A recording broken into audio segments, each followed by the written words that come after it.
episode of All Things Xbox podcast. Once again, I got Logan with me. Logan, how you doing this week? Doing pretty good, Jamie. Doing pretty good. Just sitting back and watching the Xbox fireworks. How about you, man? Well, still going through the bronchitis, which is lovely. Um, but yeah, it's been a weird week. We're obviously going to talk about all that stuff during the show later on. But it's actually going to be a busy show today because we have a lot of stuff to go over, including the Game Awards, where, if people listening, you'll notice that it says in the title 20 new Xbox games because there were many titles announced that are coming to Xbox that were at the show. I counted, it's actually 24. I may have missed 2 or 3 indie games, so we'll say 25 to be safe. But again, we'll be talking about that stuff in a little bit. Now, before we get into all the topics, Logan, what have you been playing this week? Oh, I've kind of had a pretty just backlog heavy focused playthrough the past week. I've been playing Balatro, trying to grind through that and get all the achievements I can. I'm trying to beat the black stake difficulty right now on one of my decks so that I can unlock one of the last few card decks I don't have to play through. Trying to get all the Joker cards. I have like one Spectral card I have to find, and like maybe one or two other things. But for the most part, I've gotten through that game quite a bit. Love it. It's way more than just a card game. It is deserving of all the praise it got. Like I came in as a skeptic and I'm like, okay guys, seriously a card game for game of the year? This feels like just a token indie, toss them a lifeline so you can say they got to participate. But then I played it. I'm like, okay, I'm hooked. I get it now. Just like Vampire Survivor did. Like I thought it was gimmicky as heck at first, and then I jumped in. I'm like, okay, I get it now. So lesson learned. Sometimes things are much deeper than they appear on the surface. And so I've been playing that. Been playing through the Spyro trilogy, which is in Game Pass, by the way. If you've never played them or want to experience them better than ever before, now's the perfect time to jump in. Have been playing through that. I'm on the third one now, so I beat the first two, and man, they hold up so well. Toys for Bob did a great job on the remake. It is phenomenal. Love it. Can't wait for Spyro 4. Been playing that. Power Wash Sim because, it's my default chill game. And also been playing the Thing remaster, which I know all those together is kind of a random mix, but you know, I'm an odd duck, so that's what I've been playing, man. How about you? You still hanging with the blue people? I have actually been playing Avatar. Funny you mention it. Uh, I swear that game doesn't end. Like it's good that it has a lot of content. It's just as someone that's played every Far Cry game, basically, you expect those games to be long. You kind of know what you're getting yourself into, but this game just it does not end. Doesn't help that the side content and just the exploration stuff is that fun that you just really want to not like you don't really want to touch the main quests, which I think is a good sign for a video game because the world is just so immersive and stuff. Like hell, Hmm. the game basically is made of 3 different main regions. I'm still on the second region, right? So I have basically a whole third of the game to go still, but and that's before the expansions. I've also been playing the Justice League game. By the way, I got a lot of crap on Twitter for mentioning that I bought that game. I got it for 12 pence, right? So that's I'm probably not about familiar with that game, to be honest. yeah. I mean, I got it for works out about 18 cents. Hmm. It's look. I didn't get this game because at the time I was angry that it was another looter shooter type thing, and it was Rocksteady making a game that I didn't really want because I just wanted more Arkham games or more Arkham style games. And Oh, Squad game. yeah, Okay. Okay. Now, okay, I'm familiar. Yeah, I did buy that on sale too.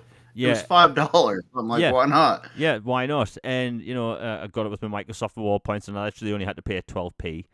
And to me, like, look, people were saying I was enjoying the game because of it being cheap.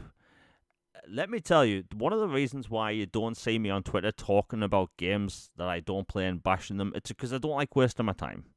I don't like buying games and playing them if I'm not going to enjoy them. I don't even play games. I'm trying to think of a game that's came out recently. Like, if a game's came out and I look at it from an optics point of view and think I will not enjoy this, I don't buy it. I don't talk about it. I don't play it. But $4.99 on my case 12p, I was like, you know what? I'll give it a chance. Why not? And plus, it's ending its live service in January. You're still going to be able to play online or do solo stuff. It's getting an offline mode, I believe, in January. So for me, I was like, why not? And the gameplay is fun. Like, it's not as good as the Arkham games. I'm not saying that, but like it's generally a fun game.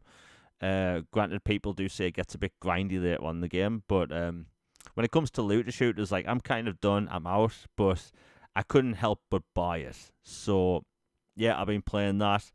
It's fun gameplay, and Metropolis looks absolutely nuts in that game. You have Brainiac towering above the Metropolis city in his massive like skull spaceship, and there's like these massive robot tentacles going through and around the city. It's actually really cool, and it's one of those like it's a game that's impressive like next gen wise, and we still refer to the new generation as next gen because why not? Um, but I like it. It's not perfect. It has its issues. Some of the characters can be annoying, but I mean, from a gameplay standpoint, which is where it matters, I'm actually liking it. I've also been playing New World Eternum. That is a very good MMO. If people don't want to get into MMOs because they can be grindy or filled with microtransactions, or sometimes the gameplay just isn't that good, New World Eternum is fantastic. The gameplay feels like just a random single player action RPG. It's fun. And the funny thing about it is you can do basically all the content by yourself. In fact, you can actually do single player raids, which I was surprised they even, put in the game. So they clearly know, like when they were advertising this game towards the console players, they kept on specifying single player RPG, but with 2,000 player co-op. And it was a very unique way to advertise a game, but it works. It's good, and if people have been finding it hard to get into an MMO, maybe give this a try. It's got a 4-hour trial now on Xbox. Obviously, you carry forward your progress into the main game, but it is genuinely fun. And like, Logan, did you play the trial yet for that? I have not, but it's a game I definitely have interest in. And, depending on what happens with Christmas, maybe I pick it up on sale. It does look really good. Yeah, I think at the minute I think it's like 25% off. It's pretty cheap. But like you get all the content, the microtransactions. I haven't actually seen any yet. But it's weird because I've never played an MMO that feels like a single player game. A bunch of MMOs have content where you can enjoy it single player. Like I put 50 hours into Star Trek Online, and I never talked or interacted with another player at all. So that was me. Not Star Trek, Elder Scrolls Online. That's basically Skyrim too. It's a it basically plays like Skyrim, feels like Skyrim, but there just happens to be other players walking around. But New World of Tournament just feels good. It's good gameplay, easy to understand. Everything's explained to the player, and I feel like some MMOs can be a bit overly complicated. This is easy to get into. And again, 4-hour trial. Why not try it? And I've been playing a lot of Indiana Jones. That game is phenomenal. It's a lot of people have been calling it Game of the Year since they started playing it. Obviously, I got to it late because of the bronchitis. It is what it is. But it is amazing what they've done with that game. I finished the Vatican level, which is, what can I say? Possibly one of the best designed levels I've played in years. I mean that genuinely. I'm a huge fan of Deus Ex Human Revolution. So if people have played that, you know what I'm going to say is that the first area in the game for Deus Ex, you have to infiltrate this warehouse, and the whole Vatican area, excuse me, feels like that. Yeah, there's alternate routes throughout the entire building, throughout the Vatican. You can go underground through tombs. There's offices with secret entry points you can go into. It's weird because they generally make you feel like you're in the Vatican, and just the detail they go into the game and side quests. I never thought a game such as this would be filled with side quests that you want to do. And in Indiana Jones, there's basically different relics you can find throughout the game. There's different spots in the game where you can take photographs. It's basically filled with a lot of side objectives. And normally, side objectives for me, it's kind of a turn off. Like, I want to get to the main, point, unless it's like an RPG. But the side content in Indiana Jones is as good as the main quests, which they've absolutely nailed. You'd think that the Wolfenstein developers would lean into the action and make it feel like a first-person shooter that's Indiana Jones. But they did something completely opposite, which I'm bloody surprised by because I love machine games. I love, Wolfenstein. But they made a game that feels like, hey, we're going to take what you like about Wolfenstein and put that on the back burner for a bit, but we're going to let you feel like an actual explorer. And the puzzles you solve in Tombs just genuinely feel like the ones that you see in the first three Indiana Jones movies. And they've absolutely nailed it. And let's talk about the voice talent. Troy Baker, I cannot give that dude enough credit for this game. He sounds exactly like Harrison Ford. And, he did the motion capture as well. Looks like Harrison Ford in the game. It's just impressive stuff. And I'm sure people listening, I know Logan has as well, like, the past two Indiana Jones films weren't exactly perfect. And, people have been wondering, like, can we see Harrison Ford or brand new Indiana Jones adventures? And honestly, after the past two films, I would say no. I'd say unless they get someone else to portray, Indiana Jones, I can't see it happening. But what we can have, clearly, is Indiana Jones games with Troy Baker and have a lot of them because they've made an Indiana Jones game feel like a movie that has good gameplay, interesting gameplay, an interesting protagonist with Voss. So, like, for me, it's basically the perfect Indiana Jones game, right? And, by the way, today it got a new update which improves the global illumination, so you have even better lighting now. So if people just happen to be firing up Indiana Jones today and it happened to look better, that's why. It's crazy. They've also fixed some bugs when it comes to, like, quests and some people not answering questions, that type thing. But honestly, like, it is one of the best adaptations from a movie sort of franchise put into a video game. Because I loved the Indiana Jones game from the original Xbox, The Emperor's Tomb. But it's very clunky. It's hard to play at the minute because, the way the camera works and aiming in that game is hilariously bad. Logan, can you remember how you aimed in that game? It's been a hot minute, but it was definitely the era of tank controls and like Yeah. really super clunky trying to cobble something together to fire a revolver type thing. Yeah. It was terrible. But in this, like, I put it like this. I put 10 hours into the Vatican level, right? That's the first main level. And, like, you don't have to spend 10 hours. You can spend maybe 4 if you want, maybe less. But the fact that the side content is so good, you want to find all of it. So, like, there's people, I know Boomstick, he put 50 hours into the game. So, like, I am thoroughly enjoying my time with this game. At the minute, my current game of the year is Space Marine 2, which we're going to talk about a bit when it comes to the Game of the Year awards stuff. But honestly, like, if this continues to be as good as it is now, it might be my game of the year. We'll have to see. But hell of an experience. What can I say? Logan, before we move on, is there anything you want to know about Indiana Jones? No, just that I'm excited to hop in this Christmas break. I'm looking forward to it.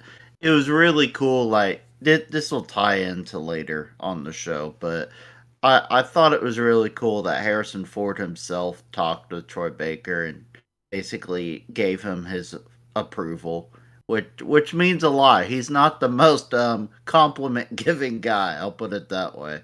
So for him to come out and say that and the way he did, it was really cool. And IGN actually had an article that I agreed with for once, which is a blue moon event, Yeah. but basically saying that Indiana Jones games going forward are the way to keep this franchise alive and relevant. Oh yeah. And like you were saying, 100% agreed.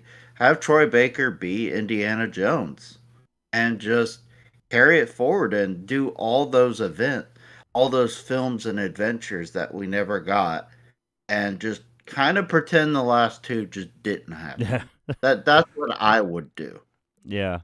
I mean, look, Kingdom of the Crystal Skull. Um, that ending, Aliens. yeah, like the aliens and like the swinging through the trees part, like that part looks hilariously bad. Outside of that, it's not a bad film. As a well, it is kind of. The CGI is aged horribly. But the Dial of Destiny, like it opens up with 25 minutes of the best Indiana Jones possibly ever. And it kind of lures you into this false sense of security, thinking, oh, this is going to be a good movie. And then you see the rest of the movie. It is terrible. Um, and, I love the fact that, like, Harrison Ford clearly doesn't care when it comes to what people think of his opinions. Like, when people ask him about Star Wars, he just says, I don't care, right? But when it comes to Indiana Jones, I think he really cares more. And, him being on stage talking to Troy Baker and that it was nice. Like you said, it was like passing the torch, and they really need to continue making Indiana Jones games. And like, look, people have been following me on Twitter. You'll notice that I talk about wanting a new Wolfenstein. As a huge Wolfenstein fan, I say screw Wolfenstein for a little bit, right? Put that on the back burner. I want a sequel to this, and I haven't even finished it yet. So like, that's how good they've done this. And just thinking about like what they can do in different like countries, different types of areas, it's crazy. And the thing is, I've put over 10 hours in this game. I think it might be about 12 hours. I haven't once used a gun at all. Haven't needed to. I could if I want, but I haven't needed to. And I think that's the good point about this game. It's really good game design. And I think it's something we need to see more of in games. And the game is just pure fun. It's all about exploration. Anyway, we'll move on. But if people haven't played Indiana Jones yet, highly recommend it. You can't really go wrong with it. Now, Logan, I know you want to talk about this quickly because I don't currently have Amazon Prime. I should really get Amazon Prime. But this relates to video games. Secret Level got, what, renewed for a second season? Yeah, so I thought it tied into stuff we cover obviously, and there are some Xbox IPs that are focused on the show. Like they have an Outer Worlds episode which just came out, and I know there's a Pac-Man episode which turns out is tied to that new Shadow Labyrinth game that was announced at Game Awards, which is somehow Pac-Man, but I didn't know up front. Yeah. There's an episode in this that serves as a prequel to that game. There's a PlayStation episode. There's a Concord episode, which is like really awkward in hindsight. Yeah. But hey, it exists, so there is some permanence to Concord as a franchise to prove that it existed. And there's several other shows. It was received very well, and they've renewed it for a second season. I can't wait. I'm super excited. And just to throw two more little quick renewal or media things in, just because we have a quick moment. Um, 28 days later, an awesome, phenomenal, one of the best zombie and horror movies ever made is finally going to be made available digitally again tomorrow. Oh, wow. And it has been gone for geez, 15 years, I think, Yeah, maybe. I yeah. mean, it's been gone for a long time, and the trailer was viewed so much that it was the second most viewed horror trailer of all time, Wow. and it blew up. And Sony, who now has the rights to it, they didn't originally. They're like, all right, well, poof, this Wednesday it's available digitally again to buy. It will be made again available, for Blu-ray, 4K, whatever later, but it is coming again. And so I thought that was major news with the third film finally happening. Can't wait for that. And then it's a show you and I have talked about, but Silo got renewed for an additional 2 seasons to conclude the series. It's sci-fi. It's like a not funny Fallout. version of like Fallout. Yeah, It's like a darker, grim Fallout. yeah, So I just wanted to throw those in there really quick because they're really high quality. Highly recommend them, and they were some happy news I thought, yeah, which everybody can use. yeah. You mentioned the Fallout Silo thing. Like I had no expectations going into Silo, but I love Fallout. It is a very serious like Fallout, which I loved. Like this, it has a lot in common with Fallout. Just the way the Mhm. vault works and like the society underground is. So like as It's a like the golf Fallout. yeah, basically. And you have Fallout plus Rebecca Ferguson, so it's borderline perfect. Um, so yeah, I did you say that was renewed for 2 seasons? Yep. Wow. It's in the middle of season 2, and people have loved it so much and were wanting it to continue and wanted to make sure that they could finish the book or series or whatever properly. So the head of Apple and Rebecca Ferguson came out and had a conference, sat down, and announced that it's renewed for an additional 2 seasons to completely and adequately wrap up the story. Oh, nice. For people jumping in just now, this isn't a TV podcast. We'll be talking about gaming in a second, but it's some cool stuff. And plus, like, if you're a gamer, you should really watch Silo. Like, 100%. I put up because I didn't really have Apple TV, and I've never watched any of Apple shows. So They're so good. now that I've gotten into the Apple stuff, they have so much sci-fi. It's amazing.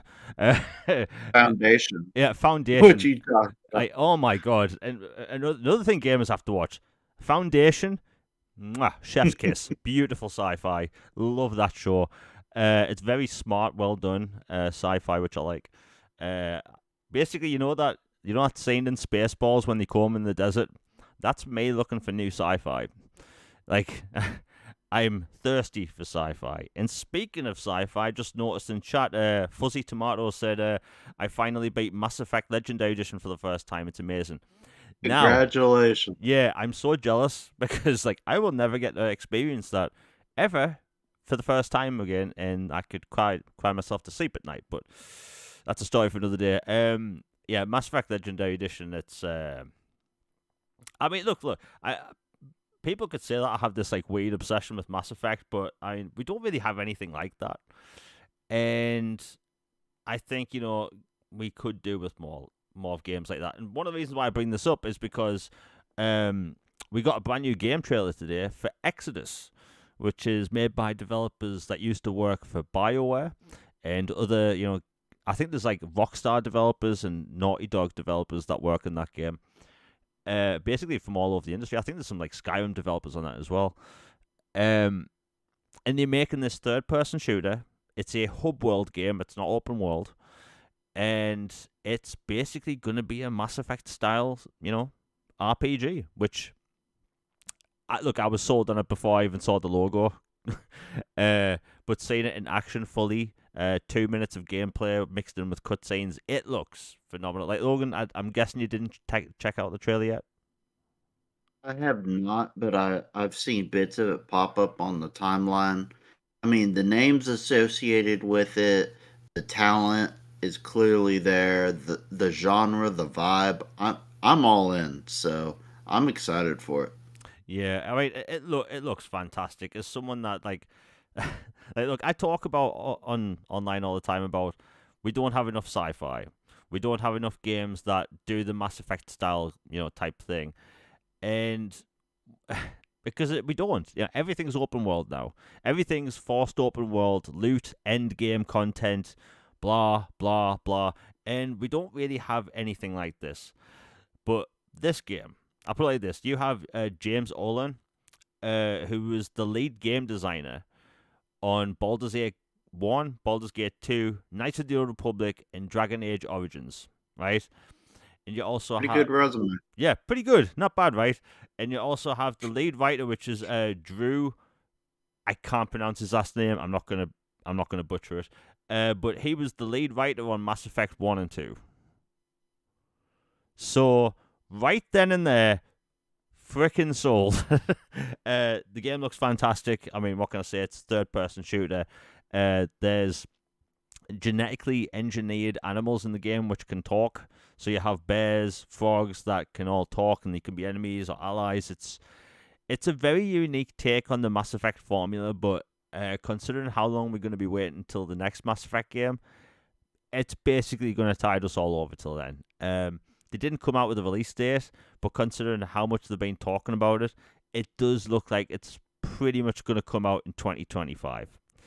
And as we're going to be talking about all the games that were announced at the Game Awards, you'll notice something that game developers are not announcing the release dates. Now, I've spoke to 2 developers behind the scenes, and let me tell you, the entire industry, from every publisher, is scared of Rockstar Games, right? Because, like, look, if GTA 6 doesn't get delayed, it will probably be released in, October next year, around then. So if you watch all the Game Awards announcements, they kept on being vague. 2025, summer 2025. So I think, 2025 is going to be front-loaded. From what I've seen already, the first few months of the year, it's already packed. It's going to be a good summer as well next year when it comes to games. But like next year, we are going to see many developers try and get their game out in the first half of the year because they don't want to be within a month of GTA 6. Now, me personally, my excitement for GTA 6 has actually gone down a bit, just because, think of the insane levels of hype that has to live up to, right? It has to live up to basically Half-Life 3 style hype, right? It has to deliver on not just a new experience, but give people remember when we went from GTA 3 to Vice City, we waited 1 year. 1 year, that's it, right? Do you know how lucky we were at the time for that? By the way, The good old days. yeah, the good old days. GTA 3 came out, blew everyone's minds, and then 1 year later we get Vice City, which blew people's minds again. And then I believe San Andreas came out 2 years later and blew people's minds again. But this is going to be, 13 years? Something like that, 12 years after the last, GTA game release. It has an insane level to live up to, and there's the online stuff. As someone that was an addict to GTA Online, not even kidding, by the way, I put thousands of hours into GTA Online to the point where it affected my real life. Right, I was addicted. So I stepped back from it ages ago. So when GTA 6 comes out, I'm gonna play the story, and then I'm done. Right, so it's I've had to wait 12 years for a new GTA 6, a new GTA, which I'm gonna finish in 25 hours. So my hype for GTA has actually gone down significantly. It can't live up to the hype. It just can't. Not saying it's going to be bad. I'm sure it's going to be bloody amazing. It's probably got Game of the Year on lock already by a lot of the game industry folk. But for me, nah. So next year, I'm wanting to play a wide variety of games throughout the year. I hope game developers are willing to release some games within a month of GTA 6 coming out, because look, every single month I put out a video of upcoming games. Do you know what it's going to look like when I have to do one for, let's say, October next year? It's just going to be GTA. the one game coming to Xbox in October 2025. GTA 6. Um, but it is what it is. I think Exodus will release next year. I think the game releases next year. 2025 is looking pretty incredible at the minute, and I think people are going to be really surprised with games that's going to be announced and games that do release. I'd say mid next year. It's going to be a good year. Anyway, we'll move on. We've still got a bunch of topics to talk about. If people are just jumping into the show right now, because my dashboard with all the analytics is basically broken, so I can't see anything. I can see the chat. Everything else is broken. But if you're enjoying the show, please like, share, and subscribe. It really just helped the channel out. And we'll be talking about the whole Christmas thing, because we obviously won't be having a podcast on Christmas Eve. So we'll talk about that stuff later in the show. Okay, you know what, Logan, you want to talk about this. The Game of the Year Awards winners. What do you want to talk about it? Oh, I just wanted to say, justice for common sense. A expansion did not win, so that was one positive that I thought from the results. Like, everybody was up in arms about it, was kind of sweating it, thinking that Shadow of the Erd Tree would clean shop or whatever, and obviously it's part of Elden Ring, and Elden Ring is a masterpiece, so it wouldn't have not been quote deserved. It just would have felt kind of uh, I don't know what the like a little iffy about the message it sends for an expansion to win all this stuff. So I'm kind of glad the way it turned out. Melina winning for best performance, like, incredibly well deserved. She's the first ever two-time winner, and for the same role, as a Yeah. matter of fact, which is even more doubly impressive. It's like it puts her in a category kind of like Al Pacino was the first actor ever to win twice for the same character in the Godfather trilogy. So it's a really impressive honor, and she makes that game just point blank. She's just awesome. Even if you're not a fan of like the combat or the puzzles or whatever, like, her performance alone is worth the price of admission. Yeah. So I was really happy about that. I was happy Balatro did well. I was happy to see several other games get the kudos they deserved. Metaphor did really well, as it deserved. And all in all, I mostly agreed with the show. Like, even Astrobot winning didn't bother me. I was just nervous that an expansion was gonna win, which didn't happen. So it worked out, I think, in the end. Yeah. We have the first super chat of the day by Nick Wendland. Thank you very much. Good to see you on the show for $10. He says, Astrobot and Metaphor swept at the awards. Yeah, those two did very well. And I was happy to see Metaphor win so many, because it was a very strong year for JRPGs. And, like, Hmm. anyone could have really won. Like, I'm honestly surprised Persona 3 Reload didn't win more. I felt like maybe that launched too early in the year, so maybe people kind of forgot about it. But I mean, they did really well. And Astrobot, look, yeah, that's a PlayStation game, but I'm happy to see, like you said, I did not want to see an expansion win. That would have set a hilariously bad precedent.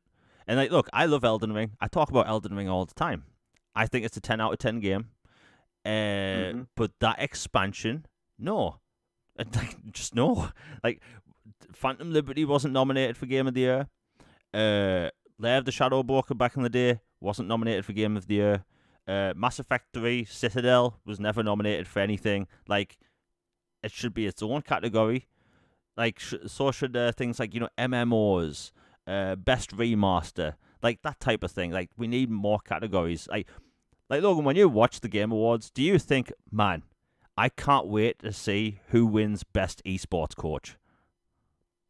Nope, that is the honorary Fallout 76 or Elder Scrolls Online segment of a Xbox show where I hit the snooze button. I just Like, nothing against those people. I'm happy for them that they win and get recognition. But as a casual fan who is not interested in those things at all, it's just like, look, keep the show rolling, buddy. Yeah. Like, just, yeah. Yeah, I mean, I'll quickly go over all of the winners because I think the list was I think the list of games was actually very good. But like I think like sports and racing's the same one. That kind of makes sense. But anyway, I'll quickly go over the list because it's actually a long list. So best esports game, League of Legends by Riot Games. I don't play League of Okay. Legends, so whatever. Best content creator, KSO. I've watched some of his stuff. He's pretty funny. Most anticipated game, obviously Grand Theft Auto 5. Although that's not my most anticipated Five game. again? Yeah, it wouldn't surprise me. Yeah, GTA 6. Best, yeah, Sounds like they did it again. yeah. Best adaptation, Fallout by Bethesda and Amazon. Well deserved. By the way, I haven't watched that yet. Man, yeah, I we're know. talking about Silo and you haven't watched Yeah, Fallout yet? yeah. I'm absolutely determined to finish everything related to Fallout 4 beforehand. Um, it's just taken me a while. And for people that don't know, I'm hilariously bad at watching things. Like I get to TV shows sometimes months and years after the release. Right? I just Yeah, I'm the yeah, same. like I just finished the other month watching The Americans. That show came out in 2014, right? So like I kind of put it off for a while. Anyway, I'll continue. So best multiplayer game, Helldivers 2. I'm actually surprised Black Ops 2 didn't win because that multiplayer gameplay is just so good. And for people that haven't played, Prop Hunt is a hilarious multiplayer mode. I'll continue. Best sports and racing game, and that went to EA Sports FC 25, or what we like to call just FIFA. Best sim and strategy game. Now this one threw me off because I was 100% sure Manor was going to win, and it didn't. It went to Frostpunk 2. A lot of people really do like Frostpunk 2. That surprised me. Yeah, I mean Manor that is in early access. And I think it's sold over 1 million copies. So, like, it blew my mind. By the way, people don't know, Manor is also coming to Xbox in 2025. It looks phenomenal. Anyway, I'll continue. Best family game, Astrobot. I can't even think of other family games that released this year. I know there's The Princess Zelda yeah, game, yeah, basically Nintendo yeah, basically. and Astrobot. But good on them. Best fighting game, Tekken 8. Best RPG, Metaphor Refantasio. Best action game, Black Myth Wukong. Best VR or AR game, Batman Arkham Shadow. Now, I can't use VR. I'm not going to pretend to know which one was the best, but just because I like the Arkham games, I'll say that. I was happy when that won. Best mobile game, Balatro. People have been going nuts over Balatro. I cannot get into card games. Like, you should see me at a casino. I'm bored out of my mind because I do not like card games outside of blackjack. Best community support, Baldur's Gate 3, because I know that's had a lot of support this year. Best ongoing game, Helldivers 2. Games for impact, Never. Innovation in accessibility, Prince of Persia and the Lost Crown by Ubisoft. Best performance, Melina Jurgens, Senua Saga Hellblade 2. I mean, bloody phenomenal in that game. Best audio design, Senua Saga 2, Hellblade 2. I mean, you can't really beat the audio in that game. Oh, it's incredible. Yeah, The sirens alone yeah. are fantastic. Next up, we have Best Score and Music, Final Fantasy VII Rebirth. I mean, look, Square Enix, they nail music. You can't really go wrong with a Final Fantasy soundtrack. Next up, we have Best Art Direction. Of course, Metaphor Fantasio. I mean, Nothing like it. it's beautiful. That it's literally a anime, but in a video game form. It looks incredible. Best narrative, Metaphori Fantasio. Best game direction, Astrobot. And Game of the Year, Astrobot. So I like the fact that there was actually some variety when it came to that list this year because, like, honestly, I thought Black Myth Wukong was gonna sweep, and they didn't. So did they, apparently.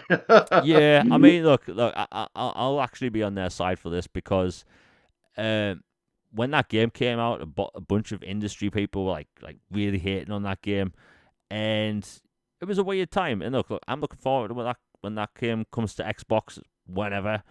If it does, hopefully it does soon.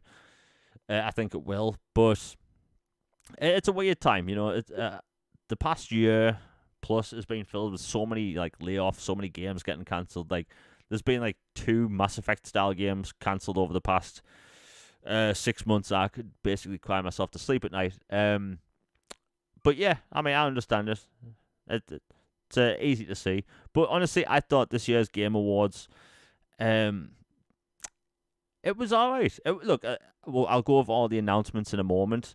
I will say this: I don't get the Muppet thing. I don't get it. Right? Muppets in the UK, and I'm sure other people from the UK that listen to this will agree with me. The only time the Muppets are on television is Christmas Day with Muppets Christmas Carol. Outside of that, nobody cares about Muppets. They're just not a thing here anymore. But for some reason, Jeff Keighley really likes having Muppets on stage. At least they were self-aware this year, where they were actually poking fun at how it's basically a game reveal show with awards, just splattered throughout the show. It happens, But honestly, I thought it was a good show. Like, Logan, what was your overall thoughts of the show? I thought this was one of the better ones they've had. I thought between the reveals, the award winners, the flow of things, I think it was among the best ones he's had. Again, I'm not a big Muppet guy, so that's another tune out thing for me. And then there were a few other things I found odd, but for the most part, I thought it was well done.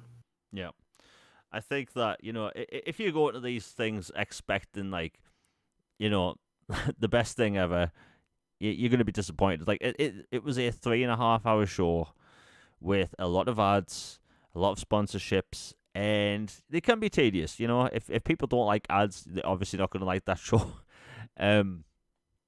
But yeah, and before I run down all the games which were announced for Xbox, there was a bunch of them. I think I think Jeff Keighley kind of baited people with Half-Life. Like, yeah, I was a punk. Yeah, like a lot of people were talking about Half-Life. There was something very Half-Life that felt weird, right? A lot of people were talking about it. And towards the end of the show, like Jeff Keighley sounded like he was going to cry, right? 2 times when they announced Elden Ring, which we'll go over in a moment, and like the ending game, if people don't believe me, go back and listen to how he introduced Naughty Dog's new game. I thought it was going to be Half-Life because he got way too emotional about it, and it was a new Naughty Dog game. Like, we were baited with Half-Life. It's been almost like 20 years since Half-Life 2. People still expect Half-Life. I still believe. Yeah, like I'm not gonna give up hope. I want, like, Half-Life 2's, I should say Half-Life 2 Episode 2's ending was such a cliffhanger that I still need to know what happens all these years later. And hopefully we will next year, but yeah. Anyway, and I'll quickly write the timestamp because I kind of have to. There was over 24 games announced for Xbox at this thing, and honestly, I think they did a good show when it came to announcements, and they had a lot of like big games which I didn't think were in development, so I'll quickly go over them. Ninja Gaiden Ragebound. Now, did not see this coming. There's been a bunch of partnerships with Ninja Gaiden in the past with other games for DLC, but I didn't see a new Ninja Gaiden come back in a, 16-bit art style. It looks really good. That's coming to Xbox. Weird thing about that trailer is it had no platforms listed on the trailer. So, like, a bunch of people were asking me, like, is this game coming to Xbox? Like, it turns out it is. It's basically coming to everything. There's a game coming out called Thick as Thieves. This is going to be a multiplayer heist game where you can also try and steal from other people. Interesting take. I'm interested to see how it'll happen. Shadow Labyrinth. Now, the funny thing about that game, which we were talking about earlier, this has to be the first game ever where the adaptation released before the game. Because they've put lore into the Pac-Man universe.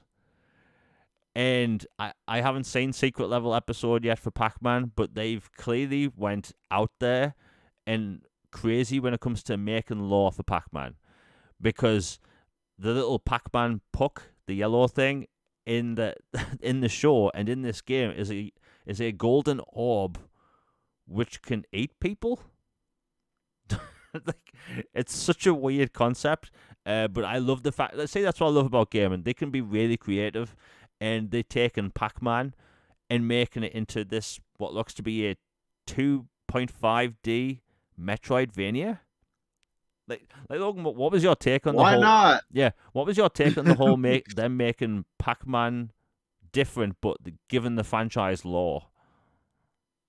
I actually like it because I think that there are a bunch of franchises in cold storage, whether at Microsoft, Sony, Nintendo, Capcom, any of these publishers that have been around for decades, to where you should dust them off and give them a look over again, and maybe a new spin Yeah, and a different style, and add some story and context and lore, and see how it fits in modern society. Because for just like clothing and fashion and things, like, things are cyclical.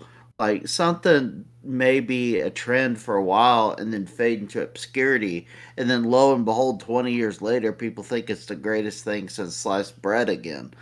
But it has a slightly different twist. And so the idea of taking Pac-Man, which is, been around since, coin machine arcades and everything, and turning it into a Metroidvania with this dark kind of dystopian vibes and lore, and a traveling swordsman and all this other stuff. It's like, I never would have come up with that in a million years, yeah, but I'm glad it exists because it's awesome. yeah. I didn't expect this to happen, but what a cool way to announce a game just by doing it that way. But hey, something different, and I love seeing fresh stuff. They announced a Hobbit farming game. I'm sure people will like that. Rematch online football action. So this game is actually developed by the Seafood developer, and it basically uses the same principle as Rocket League, where the ball can bounce off the sides of the arena. So, and by the way, it's a third-person football game. I didn't see that coming. I think that game's going to be huge in Europe. Now, this game was announced for PC. Solasta 2. It's kind of like a border. I was going to say Borderlands. Baldur's Gate 3 style game. I'm 100% sure that game will also come to console. A bunch of those games tend to come to console afterwards as well. And also, it looks good. It looks really good. The Witcher 4, I hit the nail on the head with that announcement. The Witcher 4 looks fantastic. By the way, they announced a couple of years ago that they were going to do The Witcher 4 in Unreal Engine 5, which is really cool. A lot of developers are very familiar with Unreal Engine, and I've seen a lot of hate for Unreal Engine 5 over the past month because of the way performance is for some games. Look, developers can make all sorts of art styles in Unreal Engine. The reason why a lot of developers are using Unreal Engine is because they're bloody familiar with it, right? The reason why we've had basically bad titles in the past from prominent developers is when they've switched engine. Look at BioWare, right? When they switched to Frostbite and had to make a third-person RPG, when it came to Mass Effect Andromeda. Like a lot of the developers never used that engine before. It didn't have a third person camera built into the tool set, right? So they had to make that from scratch, and like it was all over the place, right? And like if these developers, and a lot of them are over at CD Projekt Red, they've been practicing using Unreal Engine 5 since before they announced it. And like hell, the next Cyberpunk game is going to be using Unreal Engine 5. So like as long as the developers are using the tools they want, let them use whatever the hell they want. Unreal Engine, yes, some of the performance in games can be bad, but some of the performance in games has been incredible, right? Yeah, and I've seen people complain about the way Siri looks. Now, maybe, Oh man, don't even get me started on yeah, that. like, by the way, I bloody love Siri as a character. I think she is a phenomenal character. She's well written. The voice actress, Amen. she's a great character. She is a bit overpowered in The Witcher 3. She's basically the Flash, A but little bit. yeah, but with like a sword. But she's great, and like her story is just fantastic in The Witcher 3, and she's like what in The Witcher 3, like 19, 18, 19, something like that. But in The Witcher 4, like she looks the same to me. And I think one of the reasons why people complain is like her face does slightly look different. If you watch any of the pre-rendered trailers for The Witcher 3 or Gwent, you'll notice that Ciri and Geralt look nothing like the in-game characters. So people losing their marbles over over the way Ciri looks makes no sense to me. Like she looks perfectly fine. I think it's one of those things that people like to be angry on the internet. They don't like anger gets clicks, right? People are angry today about the Xbox stuff, right, which we're going to talk about in a bit. And I have some words which I think might actually settle people. But like people really like drama.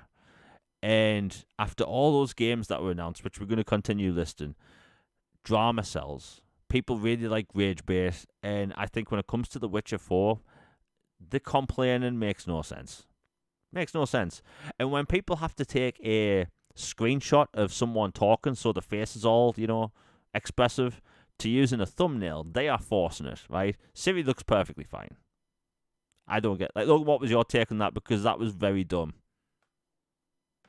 Yeah, it's completely like there aren't nice words to describe that. It's just ridiculous. Like I understand that people are kind of witch hunting and a little on edge, or some people feel like there are certain things being pushed in some games and publishers. Whether you believe that or not is up to you, but there's certainly some folks who believe that way. This is not one of those. This is a respected studio and publisher who has great track record of respecting lore and characters and their audience. And the character has aged. She's a monster hunter. She, these people live unnaturally long lifespans. Witchers, like, we're not even sure how long of a time jump this is from Witcher 3 to 4. And she looks exactly how I'd picture an older Ciri to be. And she's got that badass scar. She's, fighting with both swords, taking the post tonics. She's, casting Signai. She's doing all this stuff and revealing that sometimes the real monsters along the way are just people straight up, are worse than any beast you actually encounter. And it just the whole witch hunt about that game in particular and Ciri in particular is just completely out of place and nonsensical and just uneducated, to put it lightly. Yeah, I mean, for any of the people that like genuinely like didn't like the way Siri looks in that trailer, watch the first trailer, the first main CGI trailer for The Witcher 3. Geralt has a Santa Claus beard, like, and he looks nothing like the in-game character. That's just what CD Projekt Red does, and I think the model looks fine. I was just that was a weird takeaway for people. Like I was like losing my mind when I saw The Witcher 4 there. I was so excited. Yeah, Yeah. and it was exciting. And the last thing that would have popped in my head is like, oh yeah, Siri looks slightly different. Like, I don't think it's something people need to worry about. I think she's going to be fine. And like, if people think like a CD Project Red, are they going to move away from attractive characters? Have you not played Cyberpunk? like, that's something you don't have to worry about. You I mean, know some of the activities in the Witcher universe? Like, yeah, come on now. Like, yeah. yeah, I don't think that's something people have to worry about. But hey, The Witcher 4, and the thing is, that was announced for a what was shown off using an unannounced RTX Nvidia card. So basically, the 50 series, which leaks. Um, it will be interesting to see when that launches because there's 4 Witcher games in development. There's the Witcher remake. There's The Witcher 4. There's 2 action games made by other developers which are partnered with CD Projekt Red. So like we could potentially maybe get a Witcher game every year from like, I'm being generous when I say this, 2026. Right? That sounds like manna from heaven. That sounds awesome. Yeah. Like so I'm just gonna do a little prediction right now. We'll get the Witcher remake if we're lucky. Considering The Witcher, the first game is very short compared to The Witcher 3, we might see The Witcher late next year, early 2026, and then The Witcher 4 in 2027. These years are beginning to sound so futuristic. I hate it. But yeah, The Witcher 4 looks fantastic. Next up, the announced Elden Ring Night Rain. Now, Miyazaki kind of baited people and lied in an interview because he was interviewed recently and he was asked about like what's the new games they're making, can they talk about it, and will there be an Elden Ring 2? And Miyazaki literally came out and said Elden Ring 2 isn't in development, but we are making, a apparent dark fantasy game. They didn't say anything about a co-op Elden Ring experience. This surprised everyone. It didn't leak. And I was shocked to see a brand new Elden Ring announced. For people that don't know, I just say this. Oh yeah, I'll talk about the whole Poland Xbox thing in a bit. We do need to talk about that because a lot of people aren't really talking about it. But we'll be talking about that in a bit when it comes to stocking. But like the Elden Ring Night Rain thing, so it's basically a single player or up to 3 player co-op thing, which means it's kind of gonna borrow elements from Monster Hunter, and Elden Ring. It's a weird game. It's hard to explain, but if you like Elden Ring and if you want to play co-op or solo, you can do that. The game has a lot of people thought it was an Elden Ring battle royale because there's a circle that shrinks. There is a circle that shrinks, but it's not a battle royale. Basically, the game works like this: monsters, bosses, and also fortresses are randomly placed every time you start a new game, and the game consists of 15-minute rounds. And at the end of 15-minute rounds, you fight a main boss. And after you fought the boss, you go to the round table hold and level up your character, rinse and repeat. That's basically kind of how it works. So to me, it looks interesting. I think if people have been wanting more co-op experience when it comes to Elden Ring, this is going to be it. Like Logan, what was your take? Because I know you love Elden Ring as well. Yeah, I'm a little interested in it. I'm not the biggest, online multiplayer guy. I do for some games, so the idea of playing it where they announced today, they further explained that you can play it either solo or with 3 people, not 2. Why? They're like the opposite of the Sith. There's never 2. I don't. For some reason, they don't want you to play as a duo, but solo or a trio, and it somehow is dimensional or something with the lore that allows bosses from Dark Souls, Bloodborne, and Elden Ring all to exist in the same place. So I thought that was fascinating. Yeah, it will be interesting to see what they do with that game because like having Dark Souls bosses in Elden Ring, that just sounds bloody interesting. Um, I do hope it isn't as hard as the DLC because the DLC in Elden Ring, Oh, buddy. like, uh, did you finish the DLC yet? I have not. No. Like the DLC is significantly more difficult than the base game, but hey, it's more Elden Ring. I think people will love it. And that releases in 2025. The next game that was announced was Project Robot. Now this game had no logos at the end. It wasn't announced for any platforms. It is coming to Xbox, and this is a new game by the Ico and Shadow of Colossus developer. I did not see their next game coming to Xbox in a million years at all. Um, Now it was a very vague trailer. It showed a character climb this giant robot and climb onto its head, and then the head separated and began to fly away. While there was like oncoming machines. Again, their games are vague. They don't make sense, but they're good. Uh, I think it looked really cool. I loved Shadow of Colossus back on the PlayStation 2. So like I'm already in for this. Like Logan, I know you're probably looking forward to this as well, right?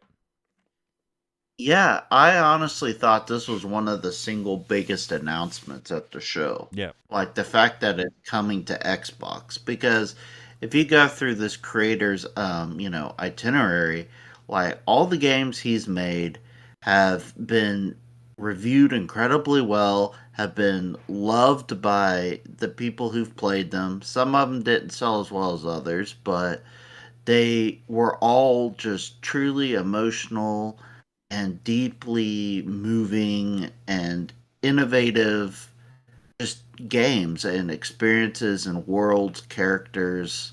Like I highly recommend Ico and Shadow of the Colossus and Last Guardian. If you have a PlayStation, well, I don't know if any of them are on PC or not, but I know if you have a PlayStation, you can play them. So they're fantastic, and the fact that this is coming to Xbox is a huge, Yeah. huge sign of positive momentum with Japanese content creators in general. Like we're gonna talk all the doom and gloom stuff in a little bit, but I think one thing that helps against that is this announcement because if the Xbox were to have gone to him and say, "Hey, please bring your game to Xbox," and he had massive concerns about it or thought it was going to be a dead platform or whatever, do you really think a revered creator like that would put his games on a dead platform? I Exactly. don't think so. Yeah. Um, but yeah, so happy that that's coming to Xbox. I mean, like I said, I loved Shadow of Colossus. Um, it's it's an incredible game. So to have a game like that by them that's gonna have robots, yeah, I'm all for it. Next up, they announced the Outer Worlds 2. Now this was obviously announced like what 2 years ago, 3 years ago. People were up in arms about this trailer because of the ending. So again, with bronchitis, I've actually been silent about the whole thing. Right, I've been silent, haven't mentioned anything, and the reason is because I already knew that it was going to be multi-platform. This isn't some insider thing; it's just something people forgot about. So the game was announced as exclusive back in 2021, I think, with the CGI trailer. It was a fun trailer. But about a year ago, during the FTC court cases, Matt Booty was asked in an interview about the Outer Worlds 2. And he said it's not exclusive and they haven't really like thought about it yet, right? So like that at the time, I was annoyed. I was angry because I was told this was exclusive. So I was literally posting that trailer online. Nobody, I don't think people really knew what I was getting at. But like in protest, I already posted about this about a year ago. So when they had that trailer at the end, with the PlayStation logo, it didn't bother me because I knew about it. Just people didn't really remember about the court case. Again, we'll be talking about that stuff in a bit, but it's not the end of the world thing that people are letting it on to be. But yeah, the Outer Worlds 2, it looked great. It looked really good. They basically said it's going to be twice as big than the first game, which I thought the length of the first game and like the areas were big enough. But I'm just happy to see another sci-fi RPG. Next up we have Split Fiction. This is by Haze Light Studios that developed A Way Out, and I forgot their other game, but they make It Takes Two. yeah, It Takes Two. They make insanely good co-op games. I feel like some co-op games can feel like they take a single player game and let you play as two different characters. They make games purpose built co-op, 100%, and it's going to be one half fantasy and one half sci-fi. So they've already got my money. It looks fantastic. There's hover bikes and spaceships and dragons. Next up, there's Fragpunk 2. Sorry, not Fragpunk 2, Fragpunk. It's kind of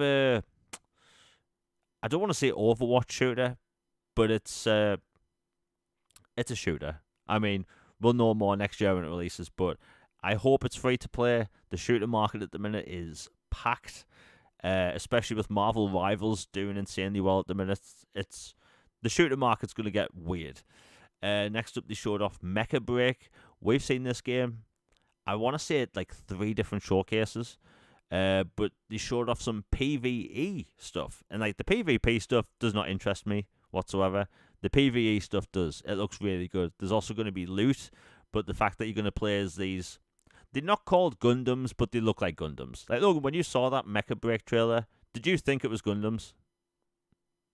Gundams at home, baby. Yeah. Yeah. But yeah, it looks fun. Next up, they announced the new Virtua Fighter. I don't think there's been a Virtua Fighter in the original Since Xbox. PS3, Yeah, 360. yeah, it's been a long time since we had Virtua Fighter.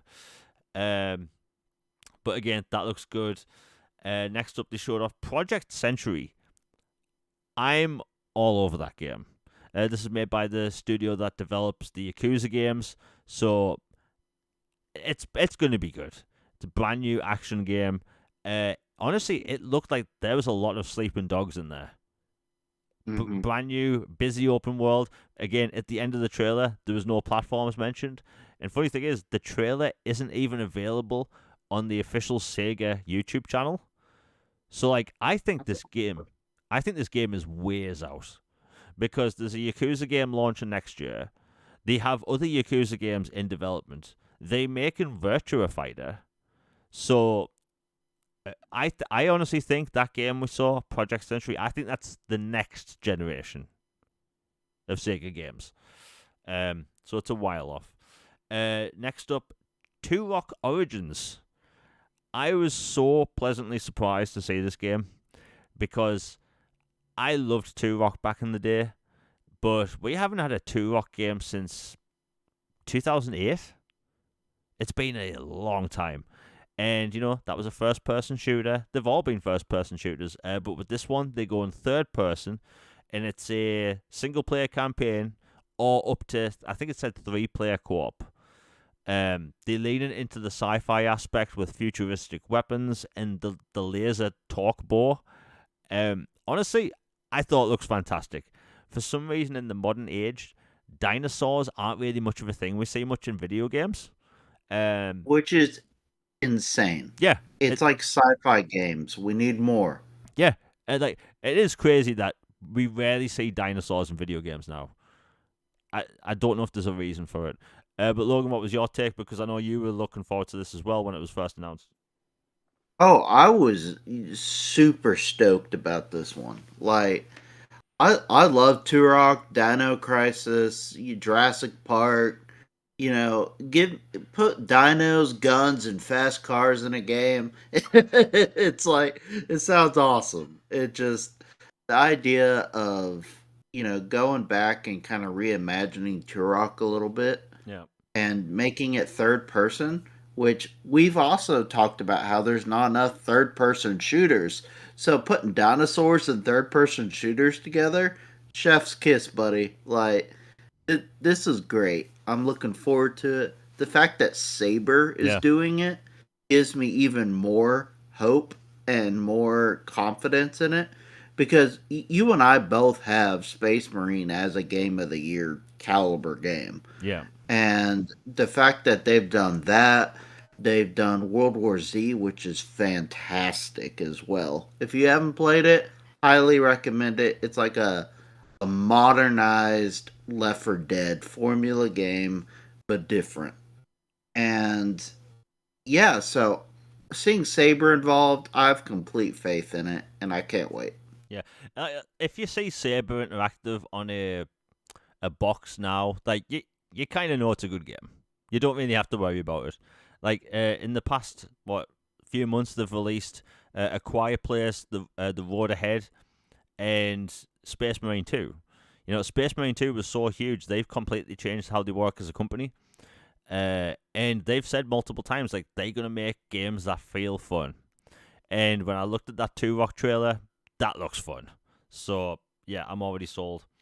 They showed off Warframe 1999. So this is still Warframe. From what I gather, it's just a new expansion. It's free content. I've never been able to get into Warframe. I've tried multiple times. It's just not for me. Next up, they announced Onimusha, Weight of the Sword. That game looks good. That I'm happy about this one. Yeah, so that was announced to come out in 2026. Yes, it's coming to Xbox. Huge Capcom game, and like I was actually surprised to see it look as good as it did because one, I didn't expect Onimusha to come back ever, and I think the last time we saw Onimusha was like the HD, remaster. I think it was 2018.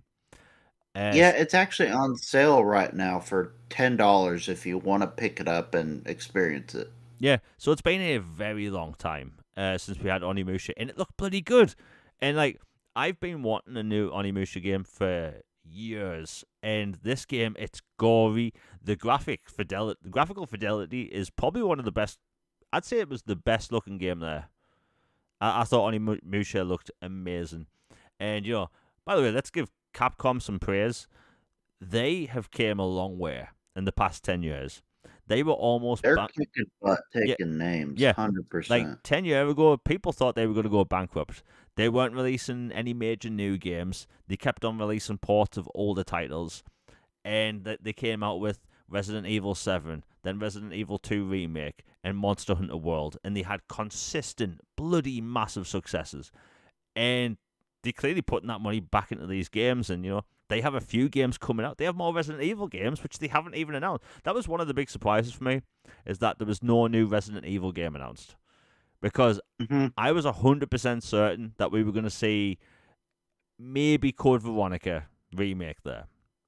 I hope that's coming soon. Yeah, I 100% believe the next Resident Evil game we do see is Code Veronica. There has been some leaked stuff in the past, but I mean, there's only so much you can believe. I do want my Resident Evil 0 at some point. Yes, me too. Because I know there's only 5 of us on Earth that want that game to get remade. But like the train aspect of that game, I adore. It was so cool. Yeah, the scorpion on a train. What more could you want? It was awesome. Yeah, and the beginning of that game doesn't make any sense. You have the person summoning all those like insects to like eat through the windows of the train to eat people. It's all over the place. The Resident Evil lore at this point is just fantasy. It doesn't make sense, but it's good at the same time. But yeah, Onimusha looked amazing. Next up, we got a CGI trailer for the first Berserker Kazan, which launches next year. I mean, it looked good. I'm already sold on how that game looks. It looks fantastic. It looks like an anime in action. Next up, they showed off, Dying Light the Beast. So, for people that don't know, if you do own the Ultimate Edition of Dying Light 2, you get this game for free. It was originally going to be an expansion, but the game got too big. They decided to launch it as a brand new standalone game, which I'm completely fine with. And plus, this game, it looks like it's going to be maybe as big as the first Dying Light. You're playing as the character from the first game, but you have basically superpowers. and it looks like they're taking elements of the first 2 games and combining it together. Which, hey, if you're a fan of Dying Light, this is going to be for you. Cannot wait for it, and that's listed for summer 2025. Next up, all right. I was kind of angry about this game, and I was excited at the same time. Game of Thrones King's Road. Now, from the onset, it looked pretty good, right? Third-person combat. The combat looked very satisfying. You saw characters like Jon Snow, and this is going to be lore in canon with the TV show. It turns out it's a mobile game. Oh, come on. Yeah. Ooh. So, like, my only hope is that it gets a console port, because, like, look, I love Game of Thrones, except season 8.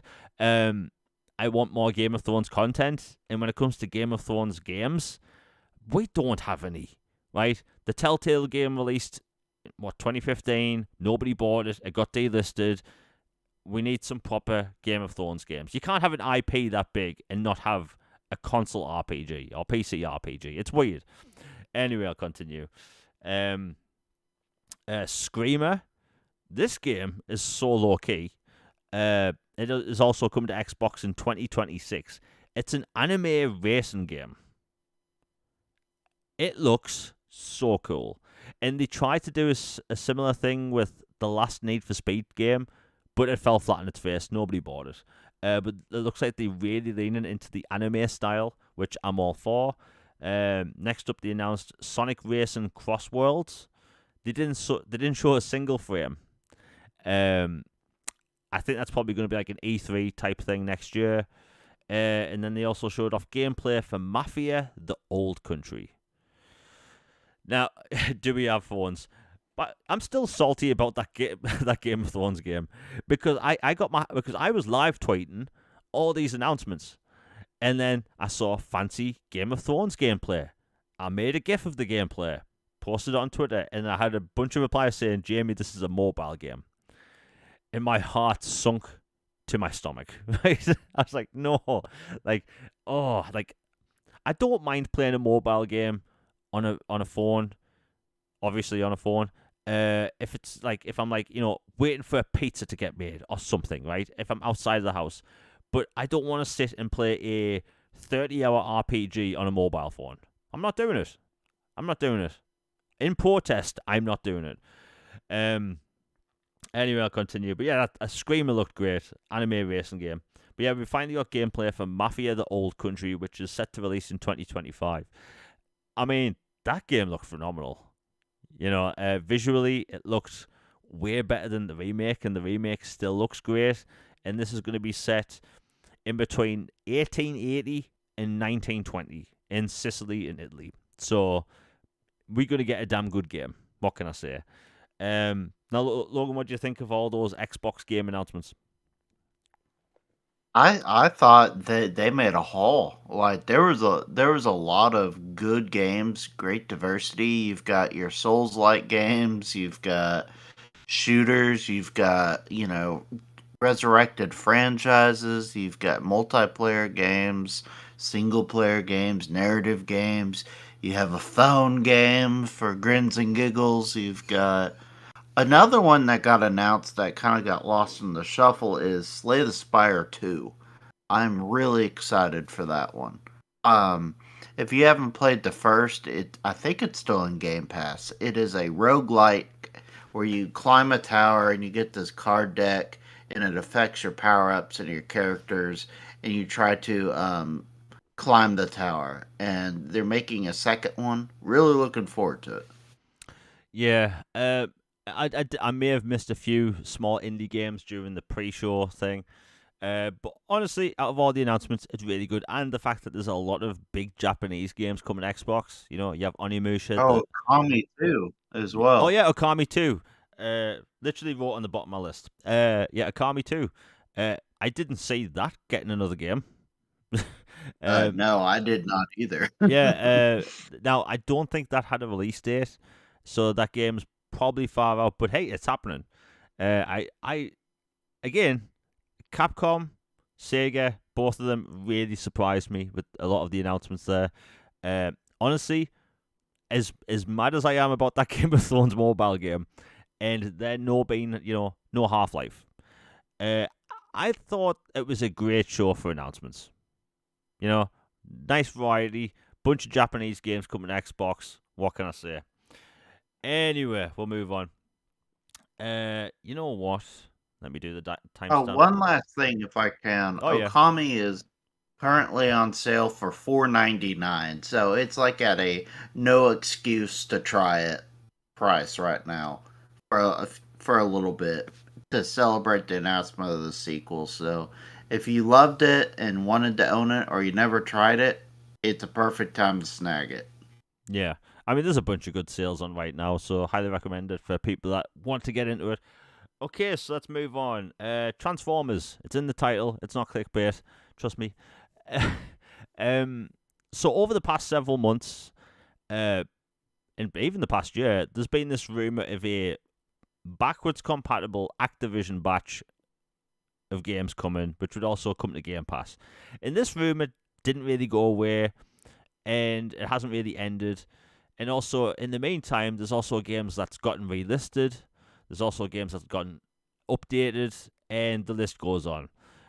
Well, basically, the Transformers Cybertron games got updated on Steam, even though they got delisted years ago.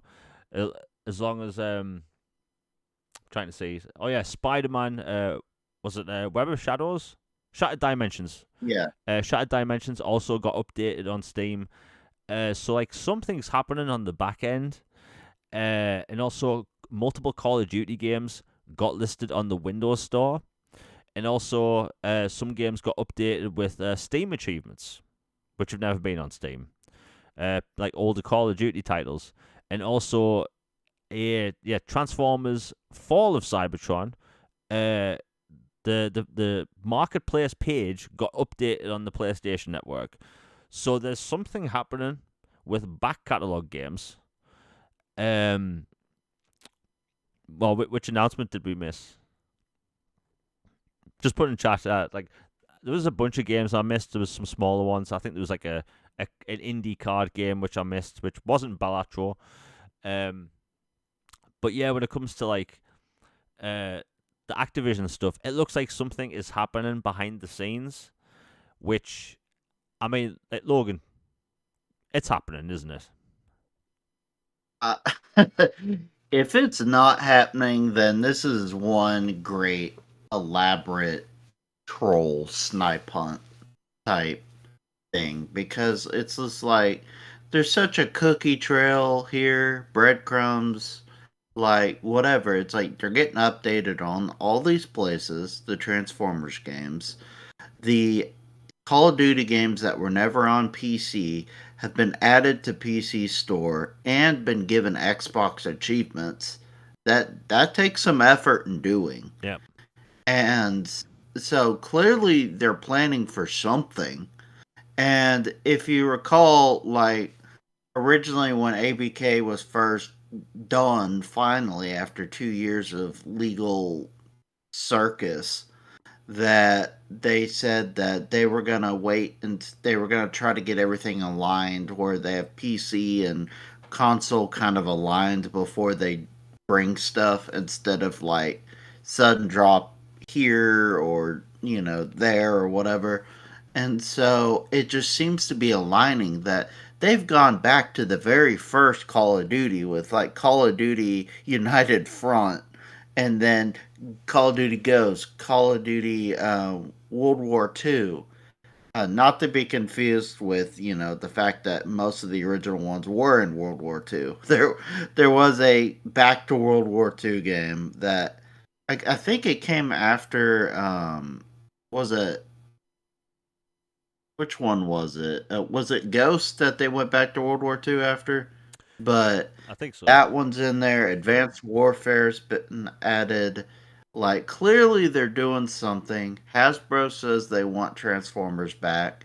They said they're investing a whole bunch of money into gaming IPs and to, focus on gaming more than anything. That Activision said they didn't lose the source code. You put everything together, like you have all these parties that are interested or have the means to do something. Surely they're not just going to let these dwindle away to the annals of history and never be playable again. I mean, that'd be a colossal blunder. Yeah. I think it's going to be a wait and see thing. Although my prediction, I still stand with it. I think that in January we're getting an Activision batch. Not everything, because like I've said, I think Microsoft, they really want people to play Black Ops 6. So we'll probably see, the first Call of Duty game, which doesn't have multiplayer. Call of Duty 2, basically the ones that people won't be wanting to play in bulk. The Spider-Man, the Transformers games. I think 100% think that's happening in January. And I think, there's been a lot of people, especially online the past several months, that have been craving new Transformers content. Transformers reactivate. People don't know whether it's cancelled or not. So, we need something. Transformers fans have been they've been waiting, and for people that maybe want to laugh, actually, you know what? That's a bit mean. I'll let people make up their own minds. There's a fan-made Transformers movie that went live on YouTube about 3 days ago. I forgot the name of it, but just type in Transformers fan movie. It's an hour and 43 minutes long. I'll let people make up their own minds on what they think of the visuals and script and voice acting. But yeah, those games will probably be available in January. That's my bet anyway. Now, let's get into the nitty-gritty and the juicy stuff, because look, I'm not a doom and gloomer, and I'll get this out of the way right now. If Xbox was going away, or if I thought even 1% Xbox was going away, I like to be smart with money. I wouldn't invest another penny into the Xbox ecosystem at all. I'd be done, right? But I don't have that for you, right? Xbox over. Actually, we'll get to that in a second. It has been brought to my attention that Poland isn't restocking Xboxes. Now, Xbox has always had this really bad tendency in Europe to put out decent stock. If you live in the UK, US, Canada, Brazil, Mexico, Australia, Xbox is very well supported there. Mainland Europe, a lot of countries do not get the best support. In fact, not all European countries even have their own tech support, right? You have to listen to people from the UK or the US. So it's not exactly a good situation. It's always been this way. In fact, it was this way back in the 360 generation when they were at the top, right? And it's a big complaint of mine. They need to take Europe a lot more seriously. They need to advertise more in Europe, especially when they have things like, Football Manager in Game Pass, which is a huge game. They have RTS games in Game Pass and on Xbox, which is a huge thing in Europe. Their stock situation it's abysmal. They need to rectify it. They need to let people know that more stock is coming, especially around Christmas when it's the best-selling time for a console, especially in Europe when they want it to sell with all the new games. So, they messed up. They messed up. They need to fix it. It's something they can fix. We did hear a few months ago that Xbox isn't pulling out of Europe. So, it's just them being not good with the support, really. I'll try and speak to someone from Microsoft to get a follow-up on it. But, Microsoft in Europe. Look, I live in the UK. Xbox is everywhere, right? I've seen Xbox advertisements on buses, bus shelters, trains, everything, right? Xbox is perfectly fine in the UK. It's just outside of the UK and the rest of Europe, it's not good. It's a weird thing, It's something Xbox has always messed up on. We've always complained about it, and I'll always be vocal about it. Now, to the stuff that happened today, Satya Nadella came out and talked about how they want to redefine what it means to be an Xbox fan. And people took that and went with their own thing. Because afterwards, in the interview, Satya Nadella was talking about Xbox console, PC, tablet, and mobile phones and streaming, right? Or in VR. They didn't mention PlayStation, right?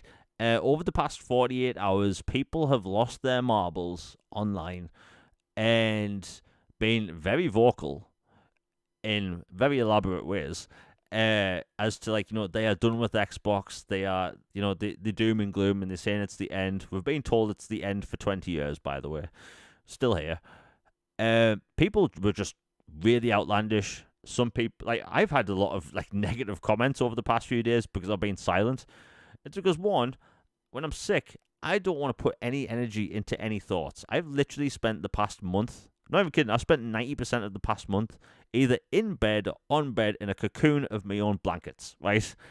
Trying to deal with being sick. Bronchitis is not pretty. So when I have to think, I don't want to. Xbox, their messaging has always been terrible. It's been terrible for over a decade. Their core user base, I should say a segment of their core user base on social media, they want to know what's going on. And I think Xbox, they need to be more transparent. And I've said in the past, Xbox, and I tell Logan this all the time, people at Microsoft talk too much. Like, this time of year around Christmas, they would want their consoles to sell, and have these rumors fly around during Christmas time isn't a good look, especially when, consoles are selling, content is selling. One of the things people forget is that, Game Pass is always brought up. How much money Microsoft makes from Game Pass. They make a lot of money from Game Pass, but Microsoft makes more money outside of Game Pass on Xbox, right? Game sales, microtransactions, DLC, season passes. Microsoft gets a cut of it. Xbox makes more money than Windows, right? A corporate thing which almost every business on earth uses. So, like, Xbox isn't going away. Xbox is changing, and that's frightening to a lot of people. The industry as a whole is changing. I do think that Xbox should keep some games exclusive. Like your Halo, your brand new Halo game, your Gears game, Gears of War ED, Forza Horizon 6. Will it be 6 yet? Yeah, it'll be 6 next. That type of thing. Fable and stuff. Because, like, look, if you're a console player and you prefer Xbox games, at the minute, you choose Xbox, right? If you prefer PC, you play on a PC.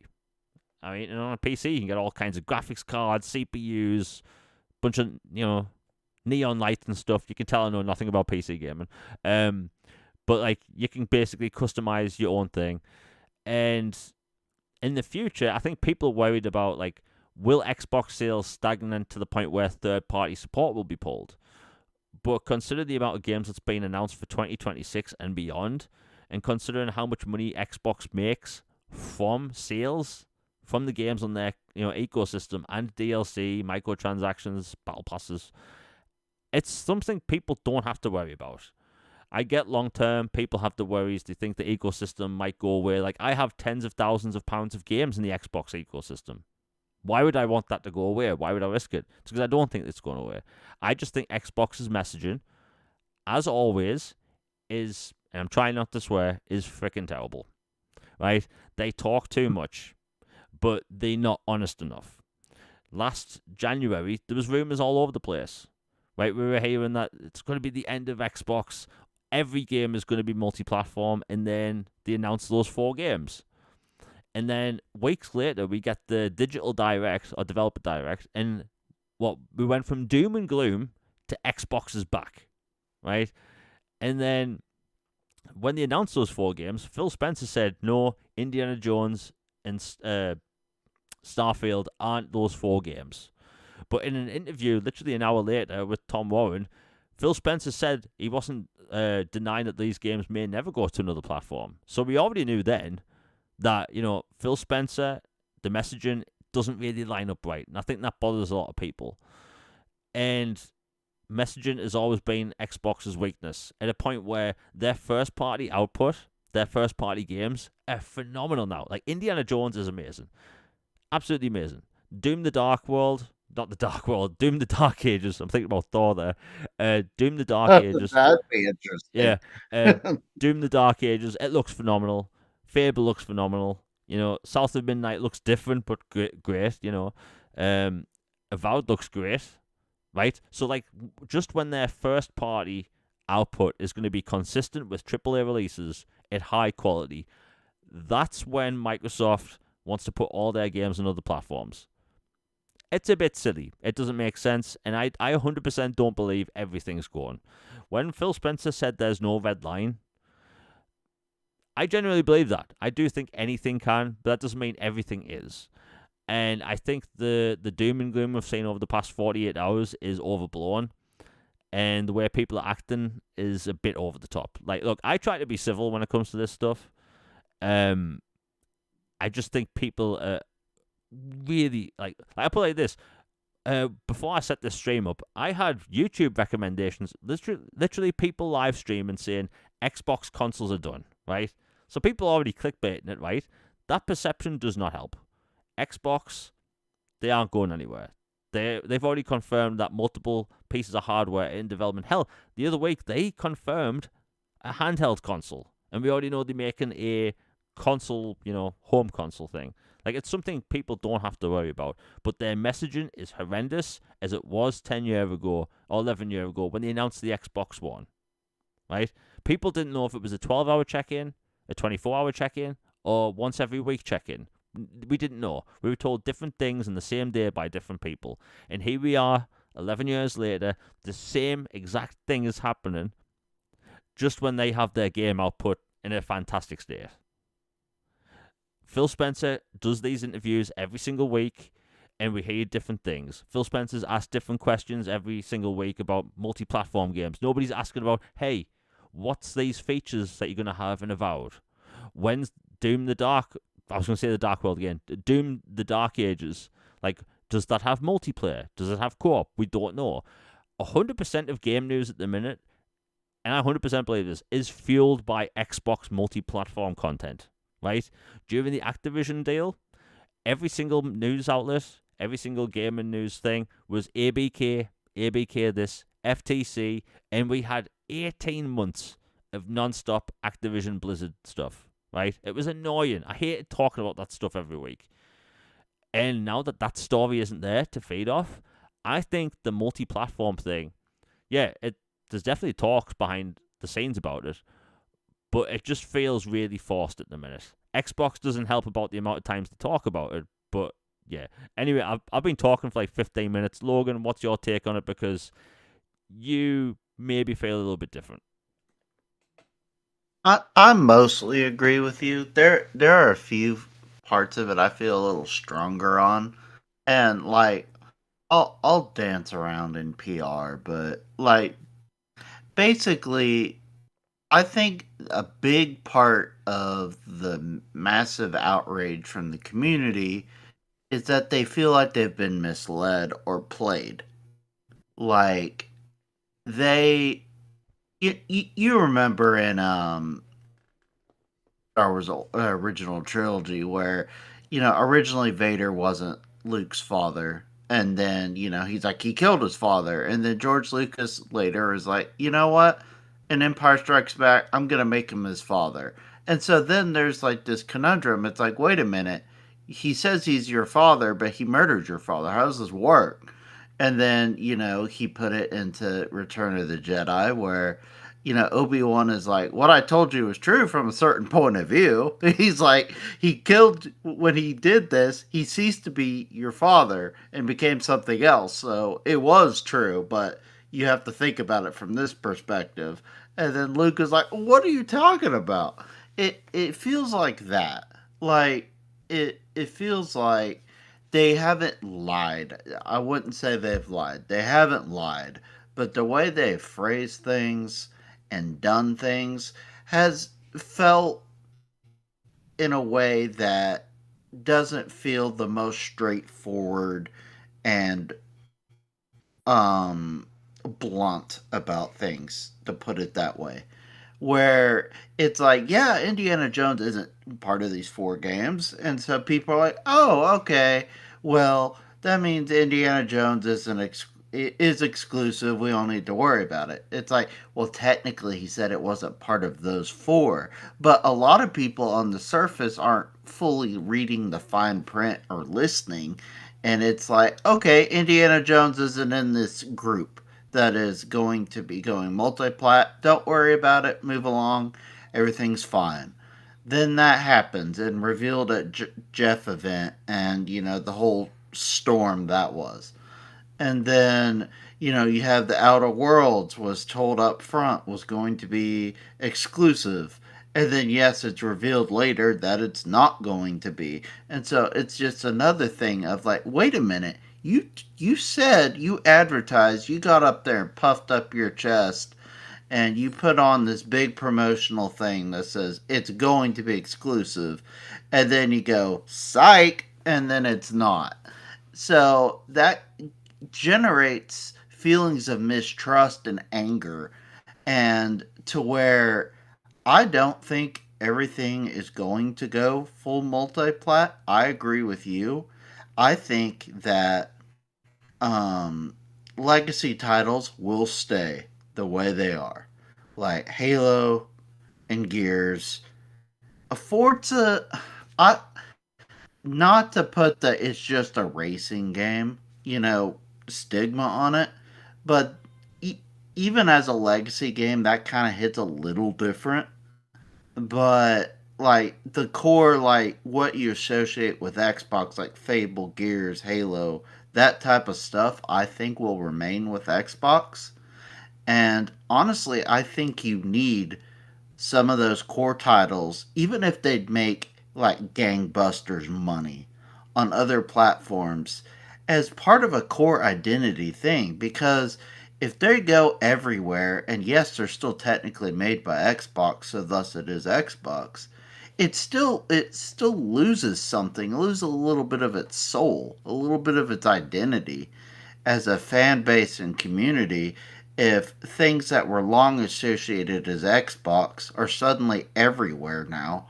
And it's different being able to play it on your phone or a tablet or a PC or whatever. Putting it on PlayStation is a whole nother animal. And it just, something about it feels just blasphemous and wrong to a lot of people who've been with the platform for 20 years or whatever.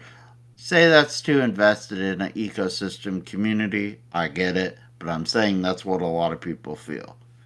And it's like sports and other fandoms. People can get irrational and super invested. I get it. I'm a diehard sports guy. I'm a big into Xbox things. Like I go all in on stuff I love. So I totally get it. It feels a certain way about it, and I don't like it, and I don't respect it, frankly, if that's what they do. I don't think they will, but if they do it, then they truly are lost. But I don't think they will. I'm fine with, in a perfect world, there wouldn't be exclusives. Everybody would just play whatever games they want on whatever devices. PlayStation would have some system that has certain specs or features or things that differentiate it. Xbox would have its own things and features and stuff. And then, Nintendo would do whatever Nintendo does, like they've been doing since 1800s. And that's how it would be. But that's not the world we live in. It completely seems like a one-sided street to go, okay, we're going to give our exclusives away to another platform, and they ain't giving us jack from their library or lineup. Call it, Xbox jumping the gun or seeing the writing on the wall and just getting the head start. Maybe. But for the moment, in the world we live in, when people are focused on the here and now, it is entirely a one way street. And that doesn't feel good to the community. And they're very, very angry about it. Yeah. Right or wrong, it is what it is. So I get it. I get the outrage. I get the anger. I get the feeling misled. I get what does it even mean to be an Xbox fan anymore? If, you know, and all this other stuff. I get it. It creates a bit of an identity crisis for our community and fan base. It's like, what in the actual is an Xbox anymore? Or an Xbox fan? Or this or that? I get it. At the same time, things change, evolve, I'm personally not bothered by games going multi-platform as long as it's not the legacy ones. To me, that is the core tentpole gospel. You do not cross that line. Once that line's crossed, then Xbox, for all intents and purposes, is not Xbox to me anymore. But until that happens, I'm cool with what they're doing. I understand it. I like the idea of um, cloud. I like the idea of different devices, making their stuff everywhere, going all in on adaptations and films, TV, other stuff. All this stuff is great. I love the ideas they have and what they're doing, bringing franchises back, doing all this stuff. There is lots of positive and lots to feel good, which is what the shame is that their PR and messaging is so comically bad. It is so bad that instead of people being excited about these, kick butt games they got in development and stuff coming out, people are trying to comb the desert of files and screen grabs and other things to find out if a game is coming or not to other platforms, Yeah. or is it going to say this, or oh, so and so, this random internet guy said this thing, so it must be true, or this or that. It's just people just don't know who to believe or what to believe anymore. And that's the at the heart of the thing is information, the way they carry themselves, the way they describe things. Just be straightforward, honest, and blunt. That's all people ask for. All they want. Enough of the Jedi mind trick nonsense. People just want a straight answer. Yeah. And I'll just leave it at that. Sorry for long winded. No, it's It's fine. not a No. simple black white. No, it's a topic that needs to be discussed, and like I get it, people don't like hearing like negative stories and stuff. But I mean, look, like I said at the beginning of the show, I wouldn't invest another penny into the Xbox ecosystem if I thought there was any percent of a chance of them, of it going away.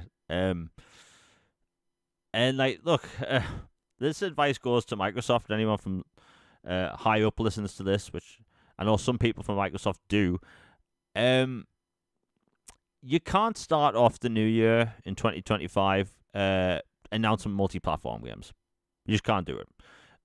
It's set up 2024 is it was like an awful year dramatically news wise. Like it wasn't the best time, and the way like they have to in January, I'm sure they'll do a developer direct where they'll announce some new stuff, Activision stuff, and they'll show more Avowed off, on South of Midnight like they did last year for Indiana Jones. They need to put some little message in there. Stop doing interviews every 5 seconds. Stop doing it, right? And talk to the core audience, not the investors, not Satya Nadella, not Amy Hood, who basically controls Microsoft's financials. Like, none of that. Talk to the core audience. That's all they need to do. Be honest and just talk. Again, like they went into 2024 with this huge lineup of games and also, third party, Game Pass stuff. And like they ruined it at the beginning of the year with the way things went. And they didn't have to do it that way. And they can fix 2025 by, just not doing the same thing. Like, hell, if a $1 trillion organization can't learn from this, then we all screwed. Like, society is doomed because it should be obvious what they have to do. Just be upfront to your core audience, and again, don't ruin the beginning of the year like they did this year. I mean, look, we saw some actual meltdowns in real life because of what happened in January. Right, we don't need to say That that. was Yeah, insane. yeah, like that. Yes. I put it like this: like my channel is covering Xbox. Right, when there's a negative story, you see numbers dip. Right, live views, view numbers, likes, all that stuff. You see that happen live. Right. I'm very good at studying analytics and just in general. And when it comes to Xbox stuff, every time there's a negative news story, be it small or big, I already know that the following live stream or video I've got planned is not going to do that well. In fact, I'm not even kidding. There's about 11 videos I've made this year which I have not put out because literally that evening something negative's happened. Right? So like I know that people take this stuff really seriously. They don't want to hear about it. They just want to maybe play a video game, escape it, and whatever. And like, who wouldn't want to do that, right? Who wouldn't want to think, okay, bad day for gaming news. I'm going to play some Tekken or just whatever they want to play, right? You don't want to hear anything more about it, and I 100% get that. I'm like that. And let me tell you, in January, I noticed a substantial shift in like people in general, their views, how they thought of Xbox, what their worries were of Xbox, and people consistently think Xbox is doomed. It doesn't matter if it was last year, the year before, 5 years ago. Xbox is always doomed, no matter how big or small the problem is. And people are fed up with it. I think for once it would be nice if Xbox has a whole year where there's no doom and gloom. Just talk to your core audience, because that's how they'll succeed, right? PlayStation, they will do some multi-platform stuff in the future. We're already hearing about Lego Horizon, like that might come. Like that stuff will happen. You know, Nintendo, they can make a game such as Mario Kart 8, and it sells like 80 million copies or something absurd, right? Like their games literally print money, whereas Microsoft and Sony, their games don't sell a fraction of what Nintendo's games sell. So A hemorrhage. yeah, they like considering the way AAA development is right now, they have to look outside. And it's kind of funny, you know, Death Stranding was sold as this console seller for years, and when it came to Xbox, not a single person batted an eye. I didn't see any doom and gloom because this game's going to Xbox. Like people just moved on. You know, yes, it was 5 years since its release, but it was still an exclusive, and it was a console seller, and everyone was fine with it. We didn't see endless articles about doom and gloom, and we just moved on with our day. And I think that's another problem. It's that the perception of the whole thing, like the optics of Xbox right now, is that it's negative. But from a like the reality standpoint, they have so many cool games coming out in the future. Like next year, they have, as of now, they have South of Midnight, Fable, Avowed, Doom, the apparent Call of Duty Black Ops 2 sequel. Outer Worlds 2. Yeah, the Outer Worlds 2 as well. And like it's looking like a really good year. I mean, hell, we're probably going to see the Fallout 3 remaster next year, right? It's going to be a good year. I think people just need to calm down, but I also get why people are fed up because it makes sense, you know.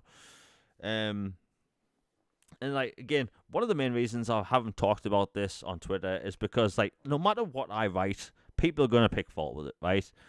If I say I'm 100% fine with it, people are gonna pick fault with it. If I say I hate it, people are gonna pick fault with it. If I'm honest, like my 100% of my opinion that I've said during this show is my thoughts on the matter, right? On Twitter, people overreact in a different way, and I just can't be bothered. I don't want to do a press release out of everything that's been going on, you know. But I think everything's going to be fine. Logan, have you got anything else to say before we kind of close out the show? Kind of. Yeah, like just to expand a little bit, just like I love the brand. I want it to succeed. I think it will succeed. I think it's going to be here for the long haul. They invested all those billions of dollars, like nearing triple digits of billions. You know, in Bethesda and Activision Blizzard King and Ninja Theory, In Exile, Obsidian, all these and development pipelines and team and tech. Like clearly, like gaming is one of the core pillars of Microsoft now. One of the most powerful entities in the world, like not just company. Like Microsoft has the sway of some countries. Like that's how big of a stick they swing around as term of power. Like they're a big deal. And so the fact that gaming means that much to them means it's not going anywhere. what's going somewhere is potentially how we experience it, or what we think about it, or how they portray it. And, maybe this is, someone fighting against the dying light or whatever, but I just I feel like there's still a place for the traditional hardcore audience, and I feel like their voice needs to be heard more, or at the very least acknowledged more. And I think that would go a long way, even if all they did was say, "Hey, these franchises, don't worry about it. They're not, and I get why they don't, because they don't want to go, well, hypothetically, this thing could happen, and we never want to pigeonhole ourselves into a box because in this scenario, this could cause this, which causes that, which means we need to adjust or pivot to put this." Like, I get it, but at some point, you got to calm the masses and reassure your diehard fan base who's been here for 2 decades, and make them feel like they didn't get royally screwed over by investing thousands of dollars over 2 decades into an ecosystem and have to be afraid that it might go poof in the middle of the night. Like, that's not happening. I don't think it's happening. I'm confident it's not. We know there's going to be next gen consoles. We know there's going to be a handheld. They are definitely not going away in the gaming forefront. How it's experienced, maybe, but in gaming, they're not going anywhere. And consoles, at the very least, are going to be here next generation. It's just improved messaging, reassure your core audience, toss them up some bones of some sort, some positive reinforcement. It goes a long way. Pavlov and his dogs. If you haven't done the psychology much, like, there's a thing for positive reinforcement. Just, do something, please. Just reassure the fans. And another thing, there are too many cooks in the kitchen. There are too many people talking. Like, we talked about how they talk too much. I think that's part of it, but I think another part of it is there's too many people talking too much. Yeah. Like, it's okay, Phil said this, Sarah said that, and then Matt Booty said this, and then, some financial guy said this, or somebody, in this tech part of the company said something else. It's like, all right, so who am I supposed to believe? You have two presidents of the company and a CEO, and then you have the head of the entire company. So it's like, do we just go straight to the very top and it's like only things Satya says and nobody else? Or is it Phil and only Phil? Or is it Sarah and Matt, what they say hold equal sway to other? It's just, there's too much. It's like, be straightforward, honest, direct. No more mind tricks. No more dancing around things. And just clear, concise messaging, please. Yeah. It shouldn't be that difficult in the year 2024 to have clear and direct messaging. Please, it's Yeah. all we're asking for. You know, we still have some stuff to talk about, so we'll just continue for a little bit.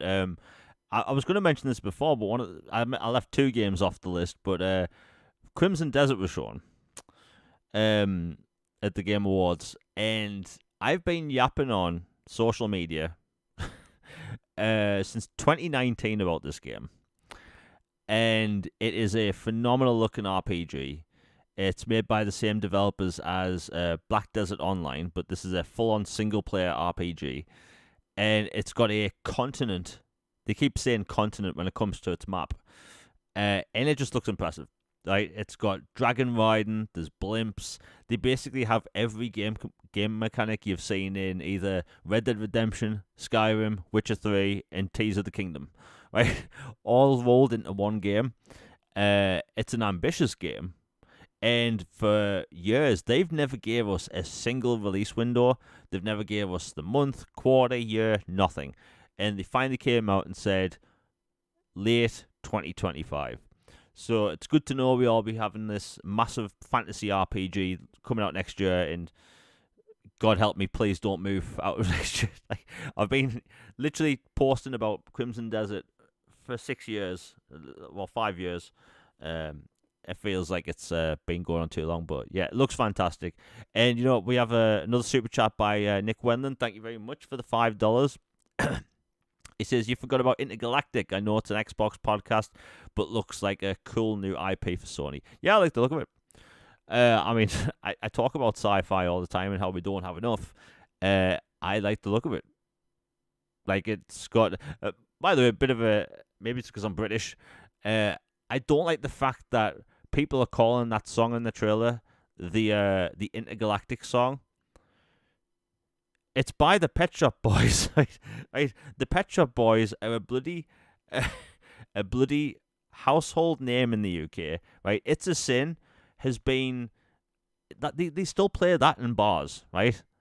Right, like in nightclubs. Like, Pet Shop Boys is literally music you will hear almost every day in the UK. So we're not going to refer to it as the Intergalactic song because that's disrespecting the Pet Shop Boys and all their hits over like 20 years. They've had hits since before I was born, But hey, I like the trailer. I think the spaceship looks good. I'm not really a fan of what's the term? Brandon. I didn't like the Porsche Brandon on a spaceship in a video game. That wasn't for me. But again, it's a logo. Who gives a crap at the end of the day? It looks cool. I mean, it's got a laser sword. We don't really know much about it. There's a laser sword. They've taken some clear inspirations from Akira. Very obvious inspirations from Akira with the red jacket and just like the style. It looks cool. Right, looks cool. I'm sure we'll see more gameplay in the future. And that's the thing about Sony. When they announce a major tentpole AAA release, they'll announce it, and you'll probably see it the following 2 summer showcases. So we have no idea when that'll release. Logan, what was your thought on it? Because it did close out the show. Well, I thought it looked interesting. Like, I like the look of it. I like the combat. The vibes are really cool. Bounty hunter, sci-fi, laser swords, robots, your own spaceship and crew. Like, it seems cool. But I don't know. Like, I'm kind of burnt out on the Druckmann era of Naughty Dog, just being completely honest. Like, I kind of preferred the Amy Hennig era. Like, before his takeover, at a certain point, I kind of just like my games being games, or if they have a message or something in them, cool. But I think that they go for a certain vibe and experience and type of thing that they try to put out there, that it ceases to be gaming and entertainment to me and starts being like I'm almost taught at, or it's like, oh, we don't want The Last of Us 2 to be fun or this or this. We want you to feel miserable or angry or feel awful that you've done these things or this or this. It's like, come on, man. Like, I don't know. It's just, I'm not a big fan of their current direction, but this game in particular does look kind of cool. Yeah. Funny thing is, when the trailer first started and you see the spaceship, and I've just seen in chat, I thought it was Wipeout. Because it does look like the Wipeout ship, yeah. Because you've got the 2 prongs at the front. It looked very Wipeouty, if that's a term. But yeah, I mean, it looks fun. The thing is, I haven't played a new Naughty Dog game since, I mean, the first Last of Us game. Yeah, that was the last game I played, and I actually loved Uncharted 2. I think Uncharted 2 is freaking phenomenal. And the funny thing is, I think the first Uncharted game is terrible. The scene where you're on the jet ski with the the exploding barrels, like that. Yeah. Yeah, that felt like such a 90s game design thing. I just didn't like it at the time. But then they came out with Uncharted 2. I thought Uncharted 2 was like literally a 9 out of 10. I love the level design, how it opens up with the train hanging off the cliff and you have to climb on it. I loved that, And Uncharted 3, I actually had a game breaking bug to the point where I wanted to snap the disc. So yeah, maybe one day I'll get to that again in like the remaster or something. But hey, it's good. Yeah, I mean, I always hear it's good. Do you know while we talking? I got to the point where you land in the desert, and Oh yeah. and you're walking for like 15 minutes, and then you get to where the ruins are. Well, I hit a checkpoint as a glitch happened, and basically a grenade went off, basically destroyed Nathan Drake, and then when the Oh checkpoint no. started, the grenade went off. So my only other option was to restart the entire chapter, and I couldn't be bothered to do the whole walking segment again. So like that is literally my experience with Uncharted 3. But Uncharted 2, like I could talk about that game all day. It's fantastic. Absolutely love that game. Middle part where you're jumping across the rooftops when you're getting attacked by the helicopter, and there's the moment on the train. Uncharted 1, like I will say it all day. Like I'm surprised they were allowed to make a sequel to that awful first game. The difficulty in the first game when the bloody zombie things out of nowhere. Oh, Just it's skyrocketed. yeah, like where did that come from? It's like, oh, we hunting through some ruins for some artifacts. Oh, by the way, there's zombies now. What? Where did this come from? In the end boss fight? Like, no, that was awful. But again, Uncharted 2, Chef's Kiss, wonderful game. It will be interesting to see when some of these games release, because at the Game Awards, there were games announced that didn't have years in the end, or even console logos. Like, there's a huge possibility that we saw multiple games at the Game Awards that are next generation games, and that would Oh, be. there. Oh, okay. Go ahead. Sorry, No, I was going to I say just remembered. it does seem to me that there's maybe 3 or 4 games at the Game Awards that were next generation games. Yeah, there was one we forgot to bring up. It was that Laura Bailey and Jake Paul game, or not Jake Paul, but Evan Paul. big difference. Yeah, you know what I'm talking about. Big difference.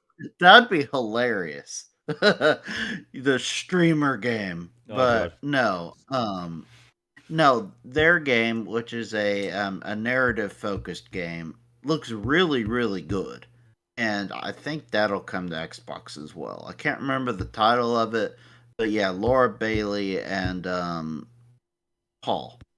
It looks good. Yeah, I saw clips of that. That was literally the time during the show where I was like, okay, I'm gonna make another drink, because like I was not gonna not drink alcohol while watching that show. It's like, oof. The Muppets. Yeah, oh god, I don't. If I ever get the chance to talk to Jeff Keighley, I really want to have a sit down and say, like, why the Muppets? What's with the Muppets? Like he's Canadian, I believe. Maybe it's a Canada thing. Like I don't know, but I do wonder why Muppets. It could be anything else, but Muppets is like the thing. Anyway, everyone in chat has been amazing today. Now it's a weird one because Christmas falls on a Wednesday next week. We're obviously not going to do a show on Christmas Eve, so I may do a live stream on Sunday or Monday, depending on what's going on. I honestly don't know. I would just like to do another live stream, not necessarily a podcast. I don't know, but a live stream before Christmas. Now, because of the bronchitis, and I hope if anyone listens to this, I hope you never get bronchitis. Oh my god, it's awful. It's actually torture. Last month apparently, like after it's gone, kind of. But I have a bunch of content, different videos that are coming out in the new year. I'd actually literally throw away 2 videos, which took like 20 hours to edit each, because of the timing of me being sick. So yeah, 2 videos completely scrapped. Uh, I could literally cry the amount of hours I put in those videos, like so depressing. But content resumes at some point after Christmas. But again, there may be a live stream either Sunday or Monday. I honestly don't know. I'll post about it on social media. Anyway, again, everyone in chat's been amazing. Logan, it's been great talking to you once again. We will be back. Again, I'll post shortly when it's happening. Merry Christmas to everyone, in case there isn't a podcast or live stream. Yeah, happy holidays, all that good stuff. Speak to you online. Hope everyone has a great time. We are out, everybody. Peace. You know what? This is the second time when I've ended the show and my mouse has died. Huh. It's a sign. Yeah, it's so awkward. Like, I close out the show, I don't mess it up, and my mouse dies every bloody time. Right, okay, so yeah, live show may be happening between now and Christmas. Who knows? Again, Merry Christmas, everyone. Have a great time.